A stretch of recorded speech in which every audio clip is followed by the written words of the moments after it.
نہیں، بہت اچھی بات ہے. یا ایھا الذین آمنوا لا تدخلوا بیوت النبی الا ان یؤذن لکم الی طعام. اے ایمان والو، نبیوں کے گھروں میں داخل نہ ہو جب تک تمہیں اجازت نہ مل جائے، مثلا کھانے کے لیے. اور آیت کریمہ آپ پوری سماعت کر چکے. مفہوم آیت یہ ہے کہ بغیر اجازت نبی کے گھر میں داخل نہ ہو. وَلَكِنْ إِذَا دُعِيتُمْ فَادْخُلُوا، جب تمہیں بلایا جائے تبھی حاضر ہو. فَإِذَا طَعِمْتُمْ فَانْتَشِرُوا، اور جب کھانا کھا چکو تو وہاں سے چلے جاؤ. وَلَا مُسْتَأْنِسِينَ لِحَدِيثٍ، اور دل بہلانے کے لیے وہاں بیٹھ کر کے باتیں مت کرو. إِنَّ ذَلِكُمْ كَانَ يُؤْذِي النَّبِيَّ فَيَسْتَحْيِي مِنكُمْ، کیونکہ تمہارے اس عمل سے تمہارے نبی کو تکلیف ہوتی ہے، وہ تم سے حیا فرماتے ہیں. وَاللَّهُ لَا يَسْتَحْيِي مِنَ الْحَقِّ، اور اللہ رب العزت حق بات سے حیا نہیں فرماتا. وَإِذَا سَأَلْتُمُوهُنَّ مَتَاعًا فَاسْأَلُوهُنَّ مِنْ وَرَاءِ حِجَابٍ، اور میرے وَإِذَا سَأَلْتُمُوهُنَّ مَتَاعًا فَاسْأَلُوهُنَّ مِنْ وَرَاءِ حِجَابٍ. اور اے صحابہ، جب نبی کی بیویوں سے کچھ مانگا کرو تو پردے کے پیچھے سے مانگا کرو. ذَلِكُمْ أَطْهَرُ لِقُلُوبِكُمْ وَقُلُوبِهِمْ، یہ تمہارے لیے بھی بہتر ہے، تمہارے دلوں اور ان کے دلوں کے لیے بھی بہتر ہے اور پاکیزگی کا باعث ہے. حضرات، اس کے بعد آیت کریمہ اعلان فرما رہی ہے کہ نبی کریم صلی اللہ علیہ وسلم کو تکلیف بھی نہ دو. وَمَا كَانَ لَكُمْ أَن تُؤْذُوا رَسُولَ اللَّهِ وَلَا أَن تَنكِحُوا أَزْوَاجَهُ مِن بَعْدِهِ أَبَدًا، اور نبی کے ظاہری وصال فرما جانے کے بعد ان کی بیویوں سے نکاح نہ کرو. إِنَّ ذَلِكُمْ كَانَ عِندَ اللَّهِ عَظِيمًا، یہ اللہ کے نزدیک بہت بڑی بات ہے. حضرات، صاف طور سے آج الحمدللہ ہمارا یہ مذہبی سٹیج ہے. ہم اس مذہبی ممبر کو سیاست کے لیے استعمال نہ ماضی میں کیا تھا اور نہ انشاءاللہ مستقبل میں کریں گے. انشاءاللہ نہ خود کریں گے نہ دوسروں کو حسب استطاعت کرنے دیں گے، مگر جو قرآن کہتا ہے اپنے مسلمان بھائیوں کی بھلائی کے لیے اس کو ہم ضرور عرض کریں گے. حضرات، میں نے ہندوستان کے ہر اس شہر میں مجھے جانے کا شرف حاصل ہوا کہ لوگ جہاں اردو بولتے ہیں اور سمجھتے ہیں. نیپال کے بہت سارے خطوں کا میں نے دورہ کیا، اس نتیجے پر پہنچا کہ آج ہندوستان کے مسلمان جو پریشان ہیں اس کی بنیادی وجہ دو ہے. ایک تو یہ کہ جہالت نے ہمیں گھیر لیا ہے، ناخواندگی کی شرح بڑھتی جا رہی ہے، اور دوسرے ہے مسلمانوں کے گھروں کی بے پردگی.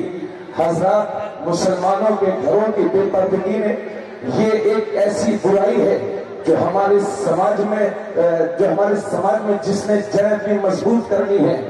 یاد رکھیے، بحیثیت قوم مسلمان آپ تبھی کامیاب ہوں گے جب شریعت کے دائرے میں اپنی بیٹیوں کو رکھیں گے، اپنی بہنوں کو رکھیں گے، اپنی ماؤں کو رکھیں گے.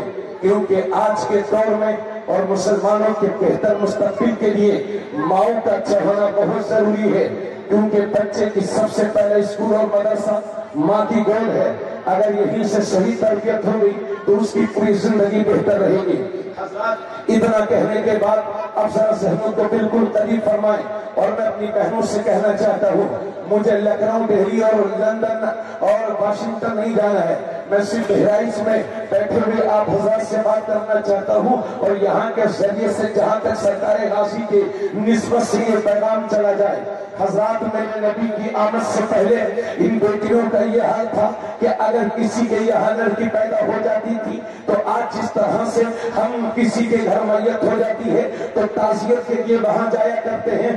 اس زمانے میں بھی اگر کسی کے گھر لڑکی پیدا ہو جاتی تھی تو اس کے دوست اس کے گھر پہنچ جایا کرتے تھے, کہتے تھے بھائی صبر کرو صبر کرو.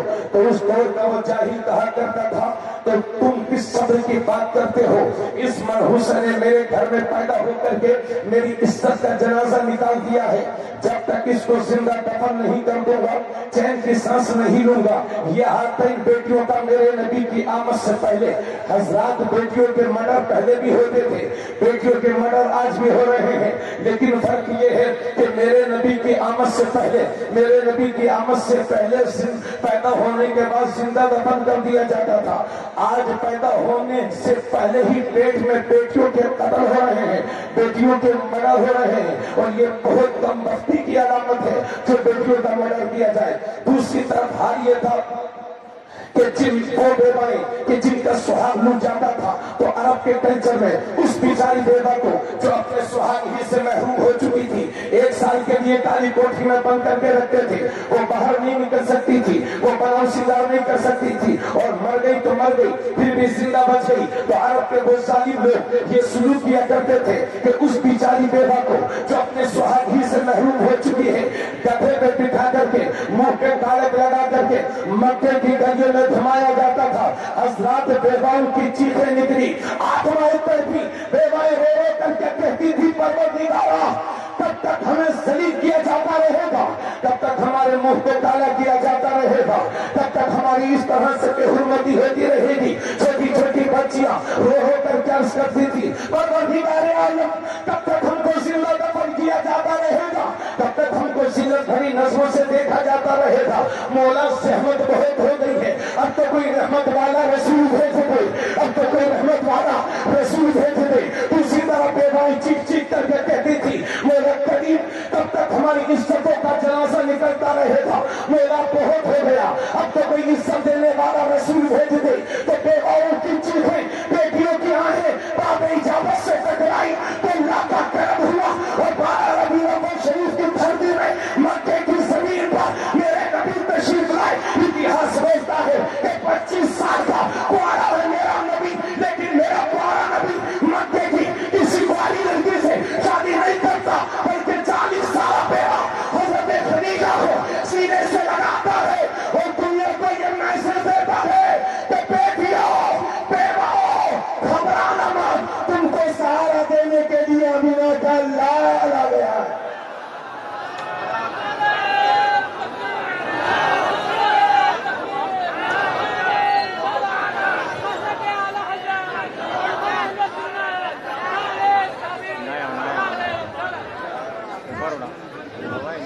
اب چونکہ اتنا وقت نہیں ہے کہ میں تفصیل میں جاؤں, میرے نبی نے عزت بخشی ہے ان بیٹیوں کو, میرے نبی نے عزت بخشی ہے بیواؤں کو, بیواؤں کا خیال رکھا ہے میرے نبی نے.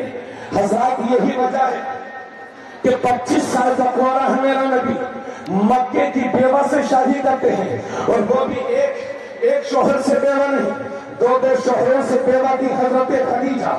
میرے نبی نے سینے سے لگا کر کے میسج دے دیا ہے دنیا کو. حضرات لیکن ہماری یہ نوجوان انہیں پتہ ہی نہیں ہے اسلامک تحریک کیا ہے. اگر ان سے ممبئی کے فلمی ہیرو کے بارے میں پوچھو تو یہ بہت ساری ڈیٹیل بتا دیں گے, تھک جائیں گے, مگر بات پوری نہیں ہوگی. اگر اسلام کے بارے میں کچھ پوچھو تو میرے نوجوان کو معلوم نہیں ہے.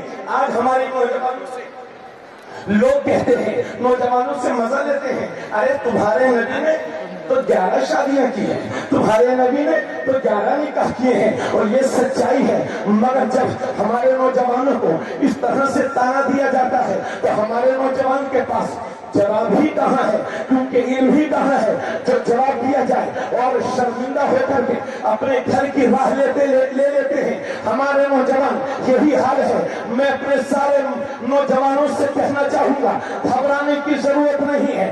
اگر کوئی تم سے یہ کہے تمہارے نبی نے 11 شادیاں کی ہیں تو فوراً جواب دو کہ ہمارے نبی نے شادیاں کی ہیں, زنا کر کے جیل تھوڑی گئے تھے, زنا کر کے جیل تھوڑی گئے تھے. اور سن لو دنیا کو یہ بھی بتا دو, ان جھوٹے اتہاس لکھنے والوں کو, جھوٹے اتہاس پڑھنے والوں کو یہ بھی بتا دو کہ میرے نبی نے جو 11 نکاح کیے ہیں, جو 11 شادیاں کی ہیں, ان میں صرف ایک ہی کوار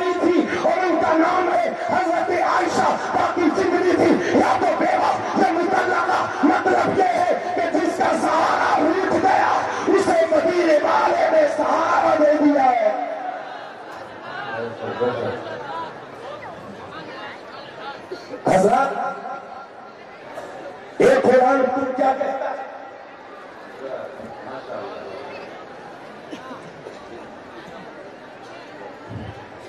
اے قرآن تم کیا کہتا ہے؟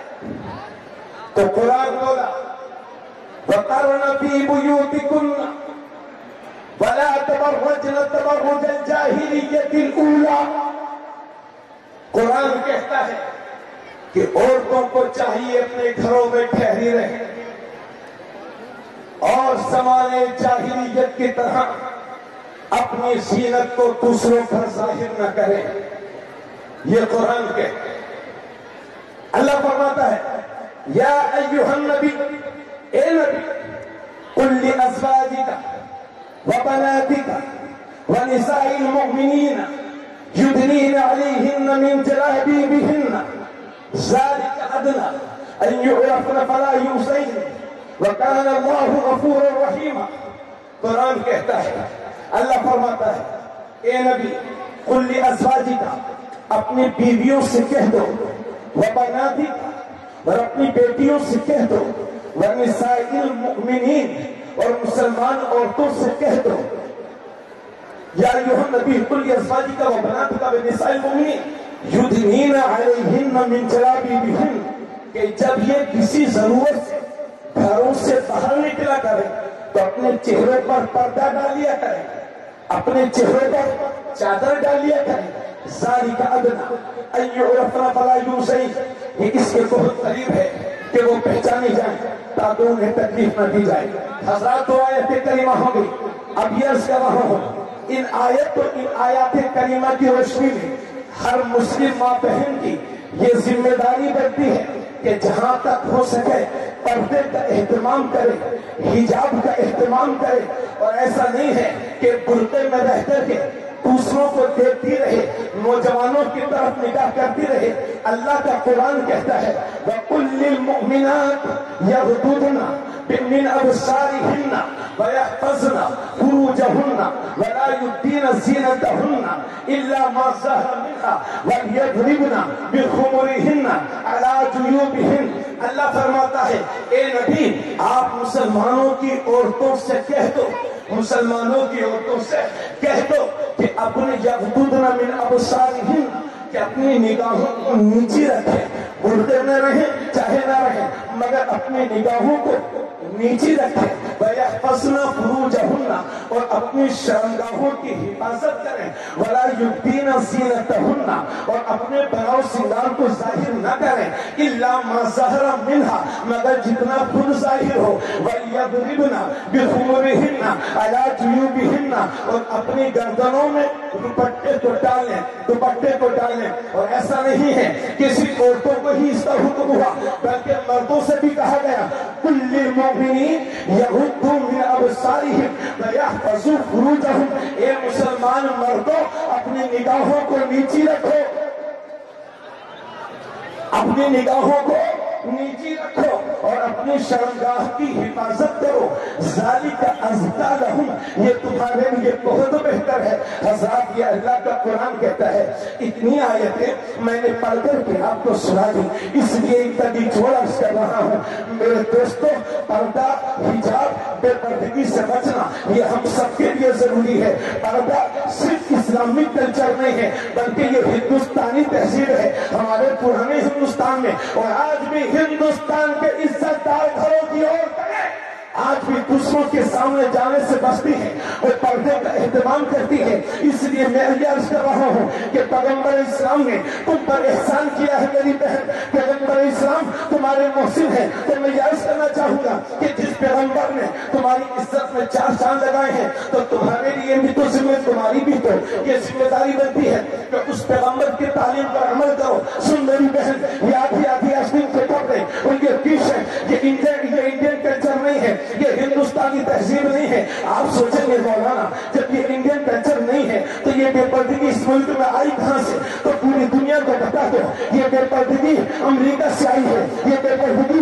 سمندر پار سے آئی ہے، یہ بے پردگی وہاں سے آئی ہے۔ یہی وجہ ہے کہ امریکہ کے کسی آفس میں جاؤ تو آپ سے آپ کا نام پوچھا جائے گا، ماں کا نام پوچھا جائے گا، سر نے پوچھا جائے گا، باپ کا نام امریکہ میں نہیں پوچھا جاتا۔ کیوں بھائی؟ کہ امریکہ والوں کے باپ نہیں ہے کیا؟ ایسا نہیں ہے، بلکہ ان کے باپ تو ہیں لیکن انہیں یہ معلوم ہی نہیں ہے ہمارے باپ کتنے ہیں اور کون کون ہیں، ان کا کیا نام ہے۔ تو سن لو آستانے غازی پر آنے والے میرے تمام سنی مسلمانوں بھائیوں، سن لو جو آدھی آدھی آستین کے کپڑے پہن کے نکلتی ہے، جو ہماری بہن ٹی شرٹ پہن کے نکلتی ہے، جو بے پردگی کے عالم میں نکلتی ہے، کان کھول کر سن لو اس طرح کے لباس سے رسول اللہ خوش نہ ہوں گے۔ اگر تم بے پردہ رہو گی تو تمہیں دیکھ کر کے اسلام کے دشمن خوش ہوں گے، تمہیں دیکھ کر کے اسلام کے حاصل خوش ہوں گے۔ سن میری بہن، جب تم بے پردہ نکلے گی تو تجھے دیکھ کر کے ہم لوگ تجھے دیکھ کر کے روس والے خوش ہوں گے، جاپان والے خوش ہوں گے، کینیڈا والے خوش ہوں گے، انگلینڈ والے خوش ہوں گے، چائنا والے خوش ہوں گے، بیلجیم والے خوش ہوں گے، ہالینڈ والے خوش ہوں گے۔ سن میری بہن، جب تم بے پردہ نکلے گی تو تجھے دیکھ کر کے امریکہ والے خوش ہوں گے، اور پردے میں رہے گی تو مدینے والے خوش ہوں گے، بغداد والے خوش ہوں گے، بحرائن کے غازی خوش ہوں گے۔